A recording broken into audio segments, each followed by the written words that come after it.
Property بھی لے لی, سب کچھ لے لیا, ریزیڈنسی بھی لے لی, اس کے علاوہ کوئی ایسے ایکسٹرا یا اسپیشل بینیفٹ ہیں جو ایک نارمل یو اے ریزیڈنٹ کے پاس نہیں ہے اور پراپرٹی ہولڈر کے پاس ہے؟ میرا خیال ہے کہ ایسی کوئی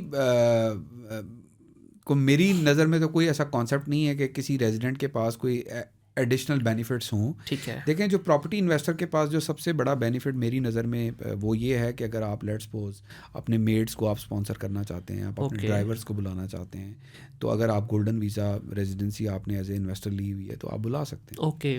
تو جو کہ دوسرے کیس میں اگر کوئی ریزیڈنٹ ہے تو وہ اگر بلانا چاہے تو وہ نہیں بلا ٹرمز اینڈ سکتا. کنڈیشن ہے اس کے لیے پھر. اور دوسری بات یہ ہے کہ اگر آپ انویسٹر کیٹیگری میں ہیں تو آپ کو کافی اب تو آپ کو یو اے کی ریزیڈنسی کے اوپر کافی ویزا آن ارائیولز ہیں. ہاں, اس پہ بلکہ یو اے گورنمنٹ کافی کام کر رہی ہے کہ آپ ریلیشن شپ بلڈ کرنے میں. ایون کہ آپ دیکھیں کہ اگر آپ یو اے کے ریزیڈنٹ ہیں فار ایگزامپل, تو آپ کو عمرہ ویزا کے لیے کہیں پہ جانے کی ضرورت نہیں ہے.